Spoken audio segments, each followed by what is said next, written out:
හොඳයි. කවදා හරි හිතලා තියනවද එකම එක පරීක්ෂණයක් මුළු විද්‍යා ක්ෂේත්‍රයක්ම උඩියටකුරු කරන්න පුළුවන් කියලා? අන්න ඒ වගේ කතාවක් තමයි අද අපි බලන්න යන්නේ. 1828 අවුරුද්දේ සිද්ධ වුණු දෙයක් රසායන විද්‍යාව සදාහටම වෙනස් කළා. ඉතින් එදා තිබුණු ලොකුම ප්‍රශ්නයක් තමයි මේක. ජීවි දේවල් වල තියෙන සංයෝග හදන්න, ඒ කියන්නේ අපි වගේ ජීවීන්ගේ ශරීරවල තියෙන දේවල් හදන්න මොකක් හරි විශේෂ ජීව බලයක් ඕනේද? හුඟක් කාලයක් තිස්සේ සියවස් ගාණක් පුරාම විද්‍යාඥයෝ හිතාගෙන හිටියේ ඔව් අනිවාර්යයෙන්ම ඕන කියලා. ඒත් අපි අද බලන්නේ ඒ මතය බිඳ වැටුණු හැටි. හරි, මෙහෙම හිතන්නකෝ 1828ට කලින් රසායන විද්‍යාව කියන ලෝකය හරියට දෙකට බෙදපු රටක් වගේ. පැහැදිලිවම රාජධානි දෙකක්. ඉතින් අපි මුලින්ම බලමු ඒකට හේතු වුණු මතවාදය. ඒ කියන්නේ වයිටලිසම්. නැත්නම් ජීව බලවාදය කියන්නේ මොකක්ද කියේ? සරලවම කිව්වොත් වයිටලිසම්. ඒ කියන්නේ ජීව බලවාදය කියන්නේ මෙන්න මේ විශ්වාසයට. කාබනික සංයෝග.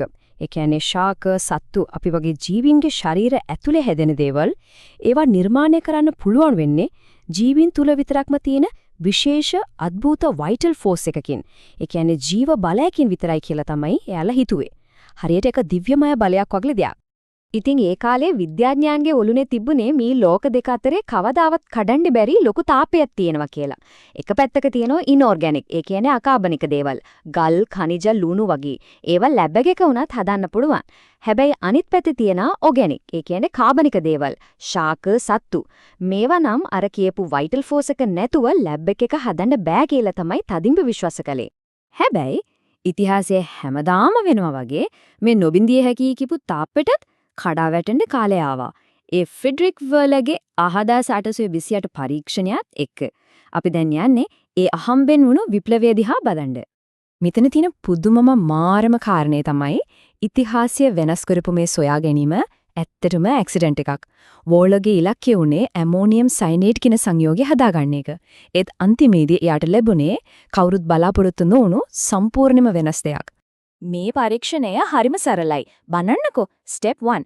එයා මුලින්ම අකාබනික් ඒ කියන්නේ ඉන්օර්ගැනික් සංයෝගයක් වන ඇමෝනියම් සයනේට් ද්‍රාවණයක් හදාගත්තා. ස්ටෙප් 2. ඊළඟට ඒක හිමින් රත් කළා. ස්ටෙප් 3. ද්‍රාවණය ආපහු නිවෙද්දී ඒකේ පොඩි පොඩි ක්‍රිස්ටල්ස් ඒ කියන්නේ ස්ෆටික ඇදෙන්න ගත්තා. හරි. මෙන්න පුදුමය. ස්ටෙප් 4. එයා මේ ක්‍රිස්ටල්ස් පරීක්ෂා කරලා බලද්දී ඒවා ඇමෝනියම් සයනේට් නෙවෙයි. ඒ වෙනුවට හැදිලා තිබුණේ හැමෝම දන්න කාබනික් ඒ කියන්නේ ඕගැනික් සංයෝගයක් වන යූරියා. ඉතින් කොහොමද මේක උනේ? කිසිම වයිටල් ෆෝස් එකක් නැතුව ඉනෝගැනික් දෙයක් කොහොමද ඕගැනික් දෙයක් උනේ? අන්න ඒක තමයි $1 මිලියන් ප්‍රශ්නය උනේ. අපි බලමු ඒකට විද්‍යාත්මක පැහැදිලි කිරීම.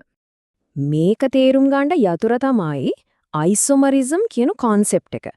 සිංහලෙන් කියනවා සමාව අයවිකතාවය කියලා. ඒ කියන්නේ මෙහෙමයි. සම්පූර්ණයෙන්ම වෙනස් සංයෝග දෙකක එකම වර්ගයේ පරමාණු එකම ගාණක් තියෙන්න පුළුවන්. ඒ කියන්නේ මොලිකියුලර් ෆෝමියුලා එක සමානයි. හැබැයි ඒ පරමාණු ඇතුලේ සෙට් වෙලා තියෙන විදිහ, ඒ කියන්නේ ස්ට්‍රක්චර් එක වෙනස් නිසා ඒවායේ ගුණත් සම්පූර්ණයෙන්ම වෙනස් වෙනවා. ඉතින් මෙන්න තීරණාත්මකම කාරණය. මෙතන කිසිම අద్භූත වයිටල් ෆෝස් එකක් තිබුණේ නැහැ. ඇත්තටම සිද්ධ වුණේ හරිම සරල දෙයක්.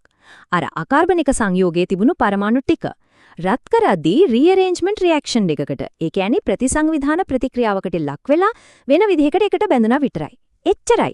ඒ අලුත් සැකැස්ම තමයි යූරියා කියන කාබනික අණු.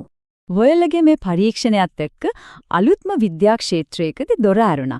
ඒ තමයි ඕගැනික් සින්තසිස්. එහෙම නැත්නම් කාබනික සංශ්ලේෂණය. ඒ කියන්නේ පරීක්ෂණාගාරයක් ඇතුලේ ඉන් විට්‍රෝ ක්‍රමයට සරල දේවල් වලින් කාබනික සංයෝග කෘත්‍රිමව හදන්න පුළුවන් කියලා ඉතිහාසයේ පළවෙනි වතාවට ඔප්පු වුණා. මේ එකම එක පරීක්ෂණයේ ප්‍රතිඵලය හරිම පැහැදිලි. එතෙකල් රසායන විද්‍යාවේ පදනමක් වෙලා තිබුණු වයිටලිසම් කියන මුළු මතවාදයම ජීව බලවාදය එකපාරකම බිඳ වැටුණා. 1828 මේ අවුරුද්ද මතක තියාගන්න. මේක තමයි රසායන විද්‍යාවේ ඉතිහාසයේ හැරවුම් ලක්ෂ්‍ය. අකාබනික සහ කාබනික රසායනය අතරේ තිබුණා කියලා හිතාගෙන හිටකු ඒ ලොකු තාප්පය බිඳ වැටෙන්න පටන් ගත්ත අවුරුද්ද. මේත් එක්කම කාබනික රසායනයේ ඒ කියන්නේ ඕගැනික් කෙමිස්ට්‍රි කියන එකටම අලුත් ඩෙෆිනිෂන් එකක් අලුත් අර්ථකථනයක් ලැබුණා. ඒ තමයි ඕගැනික් කෙමිස්ට්‍රි කියන්නේ ජීවය ගැන කෙමිස්ට්‍රි එක නෙවෙයි, ඒක කාබන් සංයෝග ගැන කෙමිස්ට්‍රි එක කියන එක. අවධානය අර අద్భుත බලයන් අයින් වෙලා නිශ්චිත මූලද්‍රව්‍යයක් ඒ කියන්නේ කාබන් කියන එලිමන්ට් එක වෙතට යොමු වුණා. හරි. ඉතින් මේ එකම එක සොයා ගැනීම අද අපි ජීවත් වෙන නූතන ලෝකයට දොරටු ඇරියේ කොහමද? ඒක කොච්චර දැවැන්ත දීර්ඝකාලීන බලපෑමක් ඇති කළාද? අපි දැන් ඒ ලෙගසි එක ගැන බලමු. මේ ටයිම්ලයින් එක දිහා බලන්නකෝ. වහලගේ මේ බ්‍රේක් ත්‍රූ එකෙන් පස්සේ ඒක හරියට වේල්ලක් කැඩුවා වගේ. ශතවර්ෂ දෙකක් පුරා දිවෙන නවෝත්පාදන රැල්ලකට පාර කැපුණේ එතනින්. මේකේ වැදගත්ම සන්දිස්ථාන කිහිපයක් බලමු. 1995 දී බෙන්සීන් වල වලලු ව්‍යුහය හොයාගත්තා. ඒකෙන් මාරම ලොකු සංයෝග පන්තියක් ගැන පැහැදිලි වුණා. ඊට පස්සේ 1920 ගණන් වල පොලිමර්ස් තියෙනවා කියලා ඔප්පු වුණා. අන්දිතනින් තමයි ප්ලාස්ටික්, කෘත්‍රිම රිදිපිලි කියන මුළු ලෝකෙම බිහිවුනේ. තව ටිකක් ඉස්සරහට આવොත් 1953 දී ජීවේම බ්ලූප්‍රින්ට් එක, ඒ කියන්නේ DNA වල ස්ට්‍රක්චර් එක හෙළි වුණා. ඒකත් කාබන් මත පදනම් වුණ දෙයක්. ඒ විතරක් නෙවෙයි 2004 දී ග්‍රැෆීන් වගේ 2D මැටීරියල්ස් දක්වාම මේ ගමන තාමත් ඉස්සරහට යනවා. ඉතින් තේරෙනවනේ අර ඈත අතීතයේ වුණු ඒ ඓතිහාසික සොයා ගැනීම අද අපේ එදිනදා ජීවිතේට කොච්චර බලපාලා තියෙනවද කියලා.